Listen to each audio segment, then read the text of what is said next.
की दिग्गज tractor company escort से।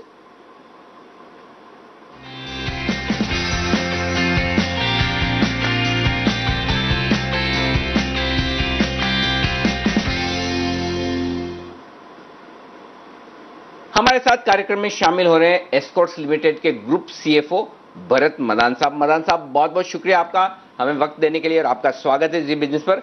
पहला सवाल आपके मंथली सेल्स नंबर पर ही लूंगा।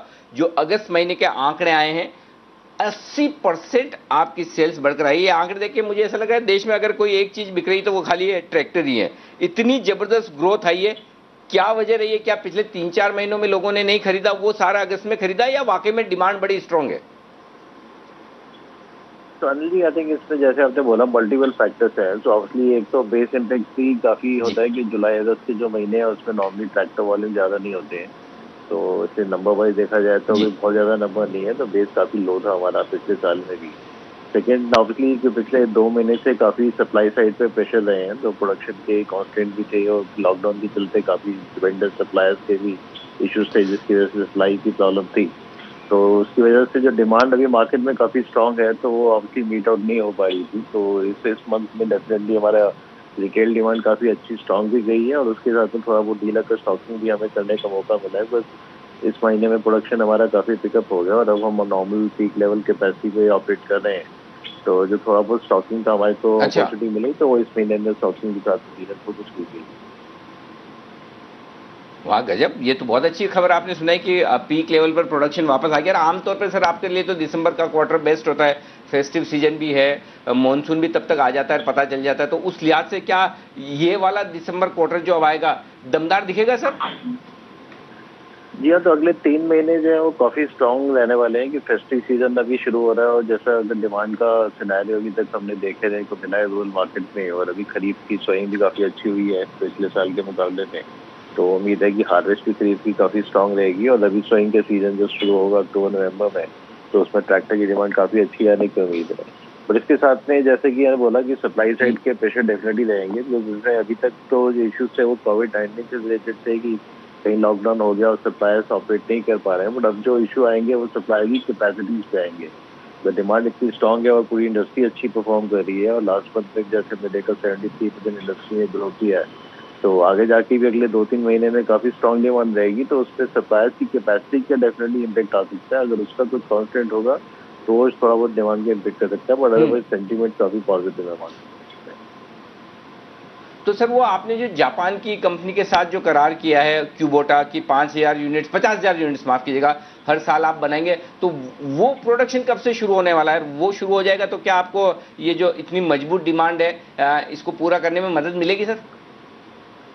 जी हाँ, ये वो हमें उम्मीद है कि इस मंथ के एंड तक कमर्शियल प्रोडक्शन शुरू हो जाएगा उस प्लांट में भी। अच्छा। लेकिन अभी जो है वो हम्म। शुरू जो होगा प्रोडक्शन, वो क्वोटा के प्रोडक्ट्स की रेंज ही शुरू होगी इस साल में। तो हमारा जो स्कॉच के अपने प्रोडक्ट्स हैं वो कैपेसिटी शुरू होने में अभी 5-6 महीने का टाइम और लगेगा। तो मे बी मार्च एंड तक जाके हमारे प्रोडक्शन भी शुरू हो जाएंगे वहाँ पे।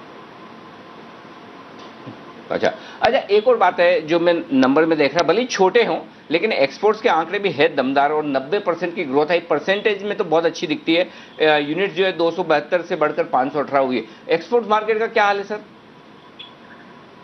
एक्चुअली एक्सपोर्ट मार्केट में भी काफी अच्छी डिमांड है। कुछ मार्केट जैसे यूरोप वगैरह है काफी अच्छी हम्म। ग्रो कर रही है, तो डिमांड काफी स्ट्रांग है। लेकिन हमारा क्योंकि इशू सप्लाई साइड पे रहा है पिछले 2-3 महीने में, तो पहला प्रेफरेंस हमारा था कि हम अपना डोमेस्टिक डिमांड को मीट आउट करें, जहाँ पे मार्जिन भी अच्छे हैं और डिमांड काफी स्ट्रांग है।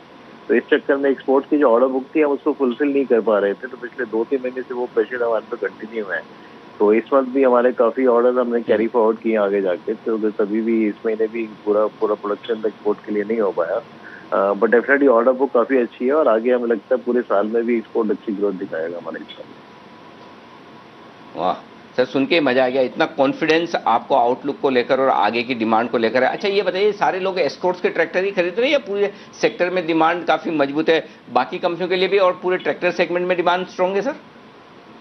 जी हाँ, तो जैसे मैंने बोला इंडस्ट्री का जो ग्रोथ देखेंगे तो इस महीने में 73% इंडस्ट्री ग्रो की है। तो डेफिनेटली खाली स्कॉट की ग्रोथ नहीं है, हम्म। स्कॉट की 80% ग्रोथ है, बट बाकी भी इंडस्ट्री में जो प्लेयर्स हैं सबकी ग्रोथ आई है। तो आई थिंक ओवरऑल मोमेंटम काफी स्ट्रांग है रूरल हम्म। मार्केट में, और सिर्फ हमारे ही नहीं सभी के लिए एप्लीकेबल है ये। हम्म।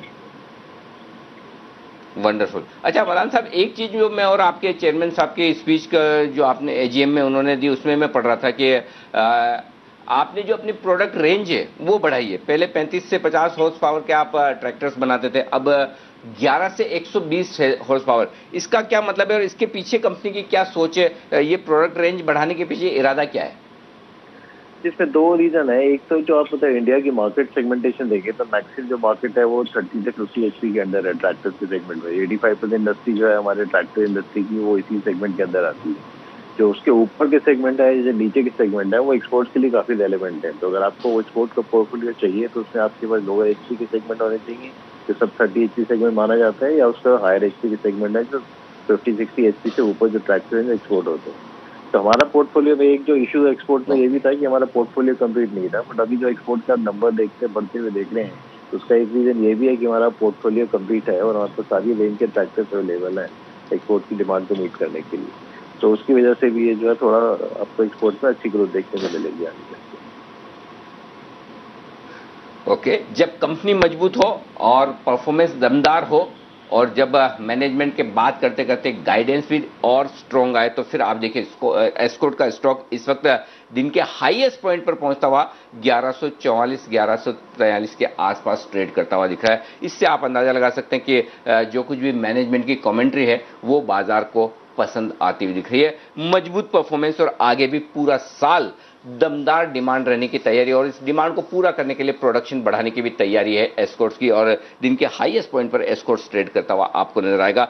मदान साहब, बहुत बहुत शुक्रिया आपका वक्त निकालने के लिए। बड़ा मजा आया आपसे बात करके। कॉन्फिडेंस आपका तो खैर मजबूत है ही है, हमारा भी बढ़ गया कि चलिए कम से कम एक सेक्टर एक सेगमेंट तो ऐसा है देश में जो बेहद मजबूती के साथ कारोबार करता हुआ दिख रहा है, वो है ट्रैक्टर्स का। तो ट्रैक्टर्स में दमदार डिमांड है कंपनियों के लिए, और अच्छे मॉनसून की वजह से ये और आगे होता हुआ नजर आएगा। 1140 एस्कॉर्ट्स का दाम।